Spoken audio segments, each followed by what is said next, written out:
Hello students, so I'm going to explain you this JEE Advanced 2022 paper 2 question, right? So let's just start.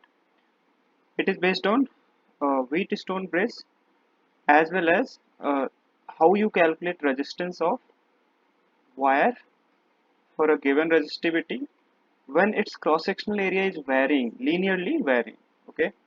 So let's just read this question. By the way, this question can be solved in like one or two lines, but only if you know already the formula obtained by the derivation, right? That I will explain first. Okay. So two resistances R1 is equal to X ohm and R2 is equal to 1 ohm. So these are the resistances. This is R1 and this is R2, right? Are connected to a wire AB of uniform resistivity. AB is this wire, let's call it capital A, and this is capital B, right? And it's uniform resistivity. So resistivity rho AB is not changing, right? As shown in figure. Radius of the wire varies linearly along its axis from zero point 0.2 mm to 1 mm. So this is the radius A is equal to zero point 0.5, sorry, zero point 0.2 mm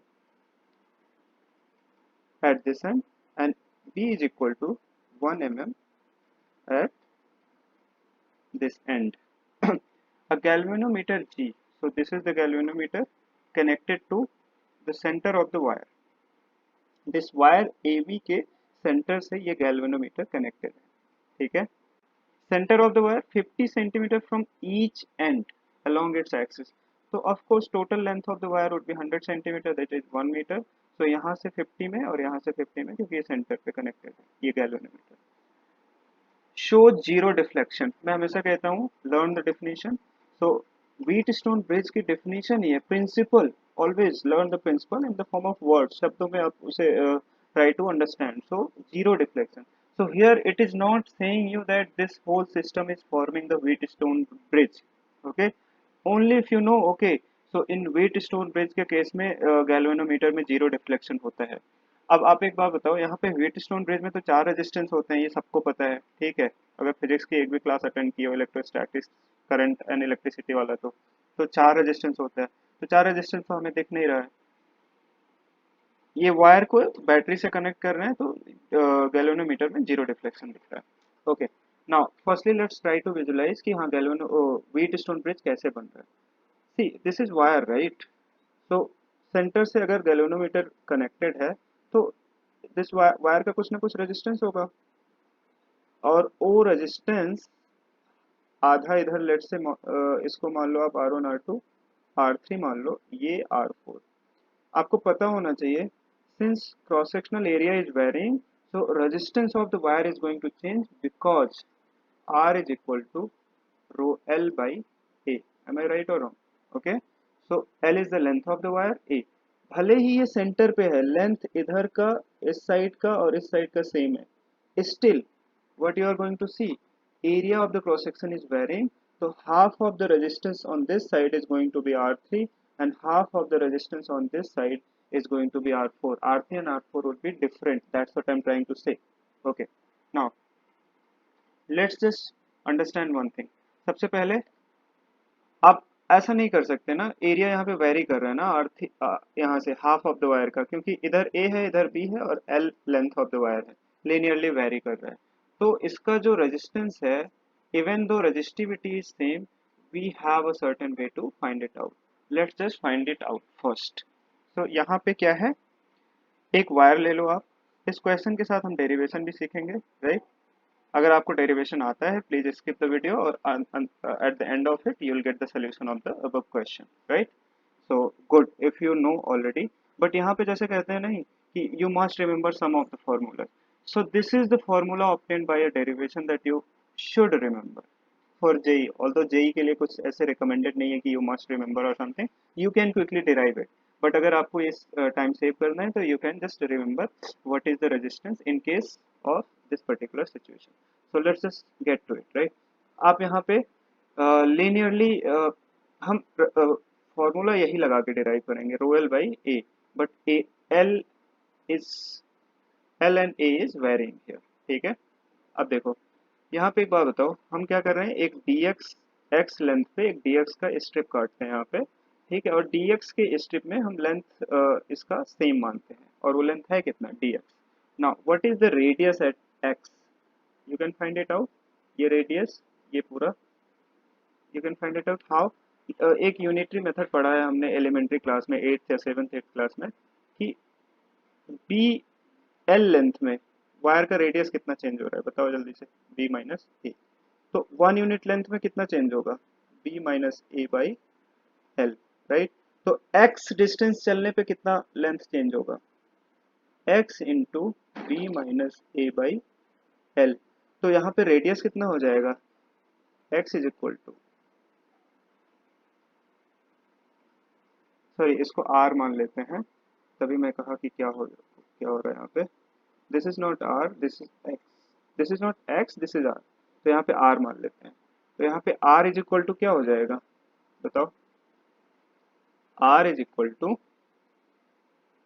x, हाँ, a radius है plus x distance चलने पे along the wire कितना change आता है, कितना increase होगा, right. यहाँ प्लस इसलिए लगाया है कि इंक्रीज होगा, कितना इंक्रीज होगा, b minus a by l into x, इसको ब्रैकेट में लिख देते हैं यहाँ पे एक्स, राइट।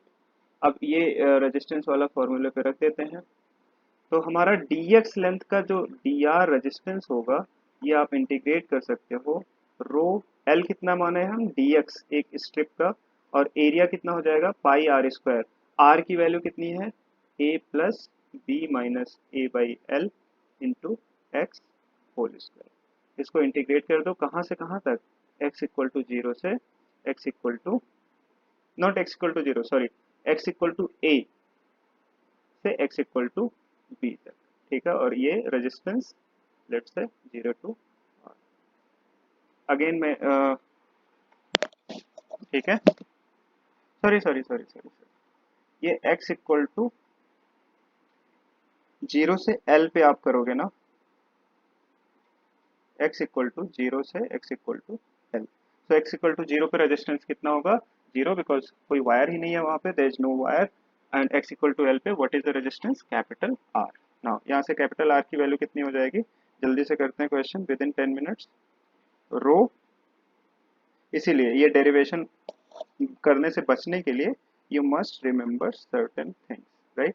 पाई इधर कर लो, 1/x² का इंटीग्रेशन आपको पता होना चाहिए ऑलवेज, इट इज -1/x, ठीक है। और क्योंकि ये नेस्टेड है, यहाँ पे एक फंक्शन और है, तो इसके डिफरेंशिएशन से हम डिवाइड कर देंगे, राइट। तो ये हो जाएगा rho upon pi -1 a plus b minus a by l into x into, और 1 में इसका डेरिवेशन, तो ये हो जाएगा डिफरेंशिएशन, 1 डिफरेंशिएशन, तो ये हो जाएगा एल अपॉन बी माइनस ए, और इस पे लिमिट क्या रख देंगे, 0 टू एल, ठीक है।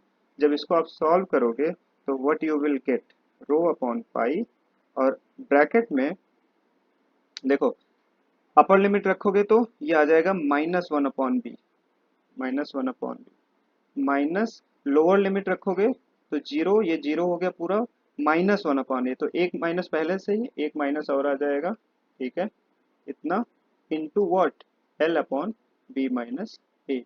तो यहाँ पे क्या आ गया, रो एल अपॉन, ये घटाओगे तो ऊपर बी माइनस ए आ जाएगा, नीचे आ जाएगा पाई ए बी, यही आपको याद करना था, ठीक है, यही आपको याद करना था, ये वाला फॉर्मूला, ठीक है, rho l upon pi A B.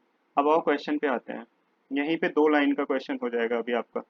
यहाँ पे देखो, अगर आप बीच में एकदम मिड पे वायर का, आपको क्वेश्चन याद है ना, इसका रेडियस वेरी कर रहा है 0.2 mm से 1 mm तक, ठीक है। तो अगर सेंटर पे रेडियस r मान लो, तो यहाँ से यहाँ तक का r3 की वैल्यू कितनी हो जाएगी, बताओ, जैसा बताया, rho into L upon pi ए बी, एल यहाँ पे कितना है R3 के लिए, L/2 upon pi A B, A smaller area और बी लार्जर, लार्जर एरिया क्या है R, A into are, R4 कितना हो जाएगा बताओ। रो अगेन L/2 लेंथ है अदर हाफ के लिए, pi smaller area is R here और larger area is P। Okay, अब व्हीट स्टोन ब्रिज बन रहा है यहाँ पे क्योंकि गैल्वेनोमीटर में डिफ्लेक्शन जीरो है। व्हीट स्टोन ब्रिज याद रखने का तरीका ऐसे याद कर लेना कि ये जो गैल्वेनोमीटर है ना इसके दूसरे साइड का रेशियो लेते हैं, एक साइड का नहीं। ऐसे बनता है ना कुछ, ये इधर आया, ये इधर आया, और व्हीट स्टोन ब्रिज तभी बनेगा जब गैल्वेनोमीटर में डिफ्लेक्शन जीरो है। ये R1 R2 R3 R4, तो यहाँ पे आ जाएगा R1/R2 is equal to R3/R4, right. ठीक है, तो R1/R2 is equal to R3/R4, या तो फिर R1/R3 is equal to R2/R4, जो भी आप करना चाहो तो कर लो। ठीक है, यहाँ पे हो जाएगा